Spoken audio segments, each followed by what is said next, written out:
Hello guys, एक बार फिर आपका स्वागत है आपके प्यारे से YouTube channel study point Barmer पर।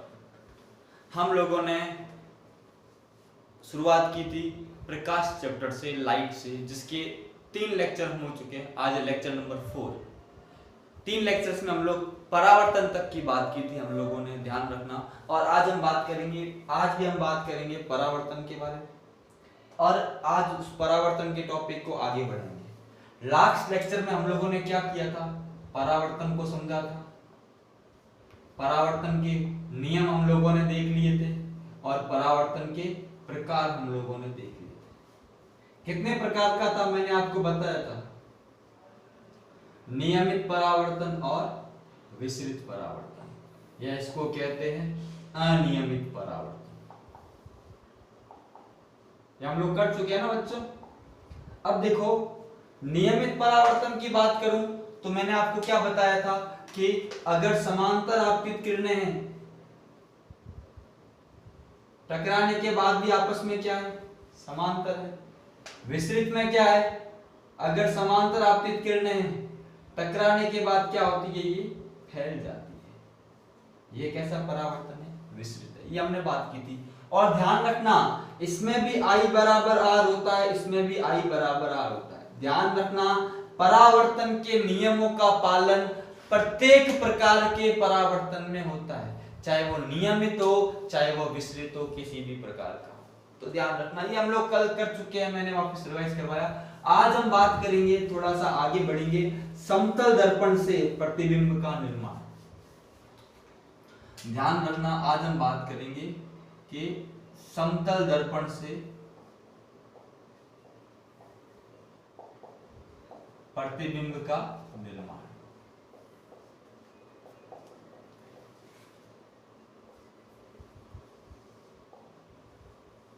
ठीक है, तो देखो, जैसे समझो ये हमारा एक दर्पण है, मैं पीछे क्या करते हैं? कांच की पॉलिश, क्या चांदी की पॉलिश करते हैं। चांदी सबसे अच्छा परावर्तक है।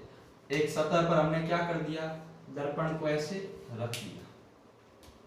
दर्पण क्या है? एक सतह है, इसके ऊपर दर्पण हमने रखा है। यहां एक वस्तु है, या किसी एक चीज को रख दिया मैंने। ये कोई खड़ा है, पर्सन ए,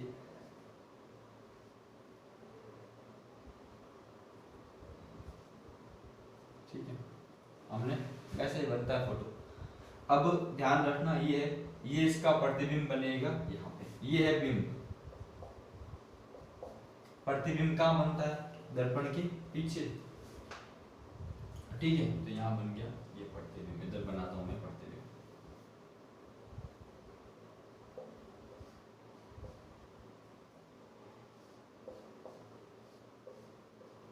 ठीक है, ये क्या बन गया? इसका प्रतिबिंब। अब आपको कौन कौन सी बातें ध्यान रखनी है? हमेशा ध्यान रखना, समतल दर्पण से बनने वाला प्रतिबिंब कैसा होता है? आभासी। कैसा होता है? आभासी। आभासी प्रतिबिंब। और आभासी, ध्यान रखना, हमेशा कैसा होगा? सीधा। अभी मैं आपको बताऊंगा प्रतिबिंब 2 प्रकार के होते हैं, वास्तविक व आभासी। थोड़ी सी चर्चा इसके बाद करेंगे हम लोग। प्रतिबिंब के ध्यान रखना 2 प्रकार होते हैं, एक होता है वास्तविक प्रतिबिंब और एक होता है आभासी। अभी जस्ट मैं इसके बाद आपको समझाऊंगा, इस टॉपिक को भी लेते हैं। तो कैसा? आभासी और सीधा। और ध्यान रखना, दर्पण से बिंब की दूरी बराबर दर्पण से प्रतिबिंब की दूरी।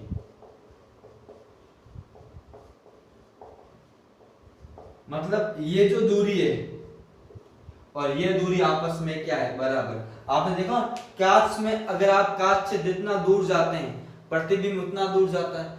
आप अगर कांच के पास आते हैं, प्रतिबिंब भी क्या आता है? कांच के पास आता है। ध्यान रखना, तो आभासी और सीधा, और दर्पण से बिंब की दूरी बराबर दर्पण से प्रतिबिंब की दूरी। इसकी एक और विशेषता होती है, इसको बोलते हैं पार्श्व व्युत्क्रम, या इसको बोलते हैं लेटरल इन्वर्जन। इसमें क्या होगा, इसमें ध्यान रखना दायां भाग, देखो बिंब का दायां भाग क्या बन जाता है, प्रतिबिंब का बायां।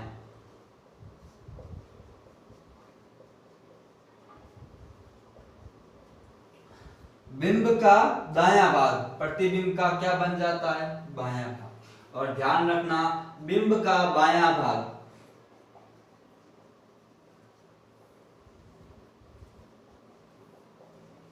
क्या बन जाएगा, प्रतिबिंब का दायां भाग।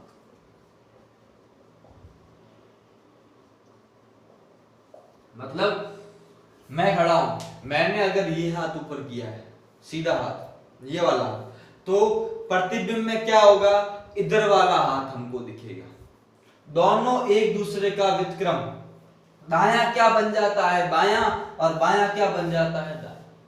इसको हम लोग क्या बोलते हैं, पार्श्व व्युत्क्रम। अक्सर ऐसा होता है, ध्यान रखना। जैसे मैं आपको एग्जांपल लूं ना, ये दर्पण है, अगर मैंने सी रखा है ऐसे, तो ध्यान रखना हमको प्रतिबिंब में कैसा दिखाई देगा, ऐसे। ये है बिंब, ये क्या बन गया, प्रतिबिंब। तो इसी को हम लोग क्या कहते हैं, इसको हम लोग कहते हैं पार्श्व व्युत्क्रम की बात। तो ध्यान रखना, आभासी प्रतिबिंब, सीधा प्रतिबिंब, दर्पण से बिंब की दूरी बराबर दर्पण से प्रतिबिंब की दूरी। और तीसरा पार्श्व व्युत्क्रम का नियम होता है, बिंब का दायां भाग प्रतिबिंब का बायां भाग, बिंब का बायां भाग प्रतिबिंब का दायां भाग बन जाता है।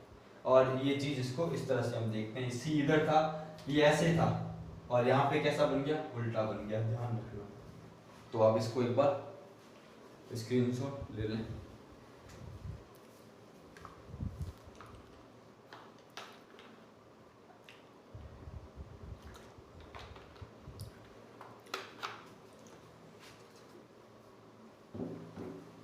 ठीक है ना भाई, आई होप आपको समझ में आ रहा है अच्छे से। देखो और बात करते हैं।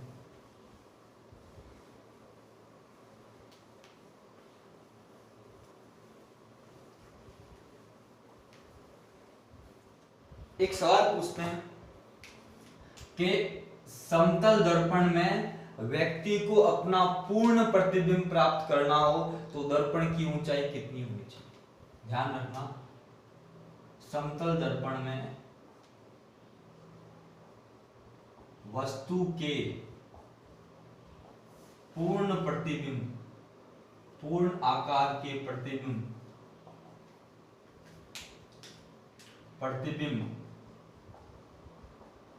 के लिए दर्पण की न्यूनतम ऊंचाई, न्यूनतम, कम से कम, ज्यादा हो तो चलेगी, न्यूनतम या मिनिमम ऊंचाई वस्तु की आधी होनी चाहिए। कितनी होनी चाहिए, आधी होनी चाहिए। ध्यान रखना, वस्तु की कितनी होनी चाहिए, आधी। अगर वस्तु 6 फीट की है, जैसे मान लो कोई 6 फीट का पर्सन हो, आदमी हो, उसको अपना पूर्ण प्रतिबिंब निकालना है, तो दर्पण कम से कम कितना होना चाहिए, कम से कम 3 मीटर ऊंचाई का दर्पण होना चाहिए।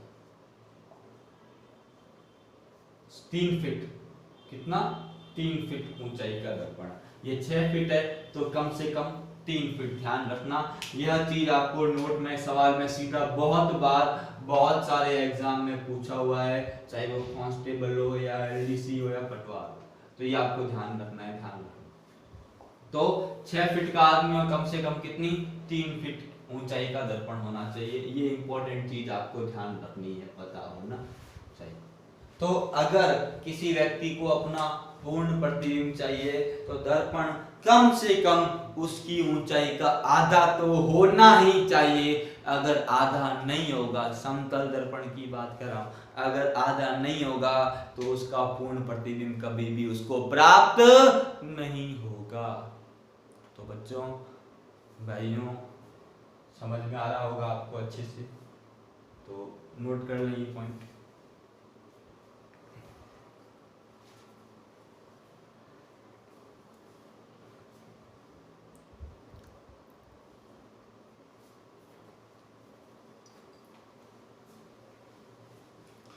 ठीक है ना। अभी मैंने आपको एक चीज बताई थी, प्रतिबिंब दो प्रकार के होते हैं। कितने प्रकार के? दो प्रकार के। मैं अगर बात करूं प्रतिबिंब के बारे में, इसको बोलते हैं इमेज। कितने प्रकार की होती है? दो प्रकार की। कितने प्रकार की? दो। एक प्रतिबिंब होता है वास्तविक प्रतिबिंब। कैसा प्रतिबिंब? वास्तविक प्रतिबिंब। और एक प्रतिबिंब होता है आभासी प्रतिबिंब। आप बोलोगे सर प्रतिबिंब है, उसमें भी आप वास्तविक बोल रहे हो, आभासी बोल रहे हो, इसको बोलते हैं रियल इमेज, इसको बोलते हैं इमेजिनरी। सर थोड़ा समझाओगे? बिल्कुल समझाएंगे, क्यों नहीं समझाएंगे, इसीलिए बैठे। ध्यान रखना, आप लोगों ने सिनेमा हॉल गए होंगे, थिएटर ना, मूवी देखने, तो आप देखते हो कि पर्दे के ऊपर क्या होता है, पीछे प्रोजेक्टर चल रहा होता है और व्हाइट स्क्रीन, उसमें क्या होता है, सफेद पर्दा होता है, उसके ऊपर क्या होती है, मूवी चलती है। प्रोजेक्टर की हम लोग बात करें, किसकी बात करें, प्रोजेक्टर की बात करें, उसमें भी क्या होता है, व्हाइट स्क्रीन होती है, सफेद पर्दा होता है, और हम लोग उसके ऊपर जो भी टीचर्स पढ़ाते हैं, बहुत बार आपने देखा होगा पढ़ाते हैं।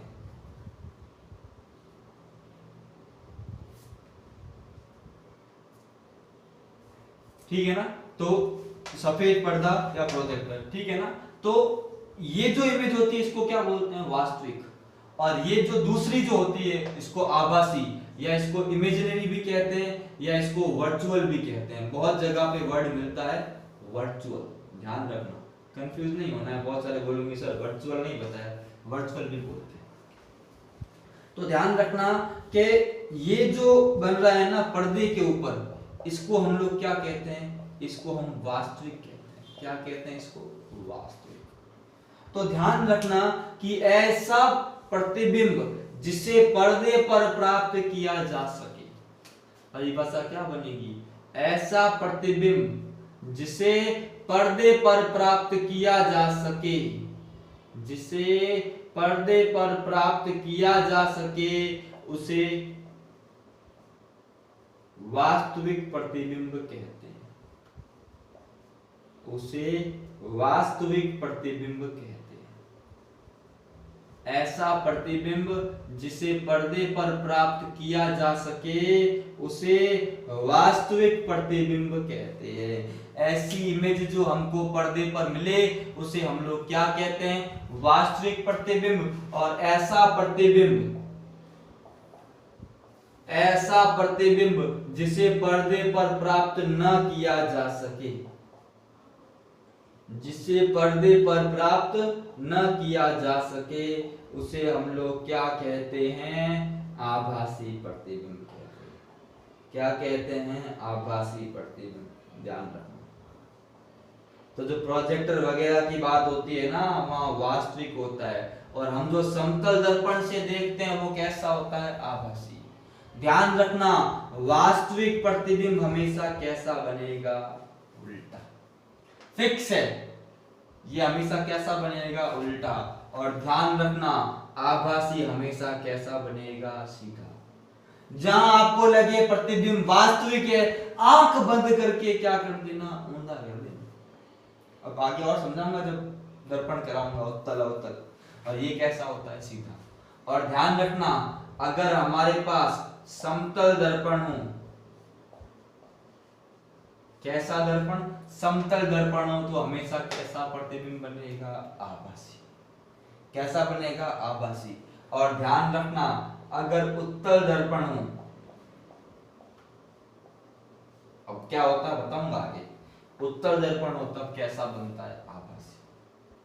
और ध्यान रखना, अगर अवतल लेंस हो, बड़ी कंफ्यूजन होती है बच्चों में, एक एक चीज लिखवा रहा हूं भाई, ध्यान रखना। अवतल लेंस हो तब हमेशा कैसा बनता है, आभासी बनता है। ये जब मैं आपको दर्पण लेंस करूंगा तो बताऊंगा। और ध्यान रखना, अगर अवतल दर्पण और उत्तल लेंस हो तब कैसा बनता है, तब वास्तविक बनता है। कैसा बनता है, वास्तविक बनता है। ध्यान रखना। नोट में एक बहुत इंपॉर्टेंट पॉइंट है कि अवतल दर्पण व उत्तल लेंस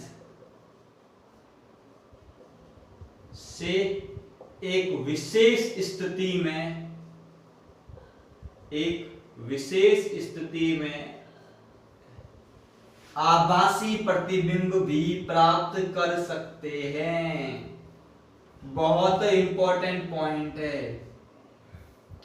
एक विशेष स्थिति में आभासी प्रतिबिंब भी प्राप्त कर सकते हैं। इस विशेष स्थिति को हम आगे डिस्कस करेंगे।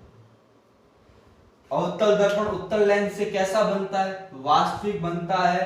पर ध्यान रखना, एक विशेष स्थिति में क्या करते हैं, आभासी प्रतिबिंब भी प्राप्त कर सकते हैं। पर ध्यान रखना, अगर समतल दर्पण हो, उत्तल दर्पण हो, अवतल लेंस हो, हमेशा कैसा बनेगा, आभासी। इसको क्या बोलते हैं, इसको बोलते हैं कॉन्वेक्स, इसको बोलते हैं कॉनकेव। दर्पण का मतलब मिरर, इसका मतलब लेंस। ये क्या हो गया, कॉनकेव मिरर, ये हो गया कॉन्वेक्स लेंस। तो ऐसा प्रतिबिंब जिसे पर्दे पर प्राप्त किया जा सके उसे हम लोग वास्तविक कहते हैं, और जिसे पर्दे पर न प्राप्त किया जा सके उसे आभासी कहते हैं। यह उल्टा बनता है, यह सीधा बनता है। ध्यान रखना, ये हम लोगों ने तुलनात्मक अध्ययन कर दिया। यहाँ तक, ये यहीं तक है, ये तो नोट है। नीचे तो मैंने नोट पॉइंट लिखा है, एक विशेष स्थिति में हम लोग, ठीक है। तो आप इसका एक बार अच्छे से स्क्रीनशॉट ले लें।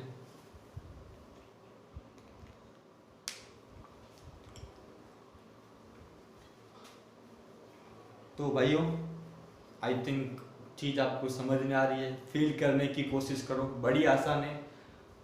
लॉकडाउन का टाइम में अच्छे से फायदा उठाओ, सारी फिजिक्स बताऊंगा और कभी एग्जाम में गलत नहीं होगी। आगे जल्दी पटवारी का एग्जाम है या जब जैसे भी आपके कांस्टेबल के एग्जाम होंगे तो आपकी ये विज्ञान इंपॉर्टेंट है।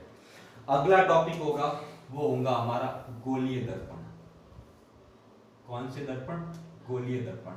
और कौन कौन से, एक अपने पास उत्तल दर्पण है और एक कौन सा है, अवतल। तो अगले लेक्चर में हम इसको अच्छे से डिस्कस करेंगे, कैसे प्रतिबिंब बनते हैं, क्या क्या बातें आप ध्यान रखनी। तो आज के लिए इतना ही। थैंक यू बच्चों। चैनल को, वीडियो अगर अच्छा लगे तो लाइक करें, कमेंट करें और चैनल को सब्सक्राइब करें और ज़्यादा से ज़्यादा शेयर करें ताकि हम लोग और मोटिवेट हो वीडियो बनाने। Thank you.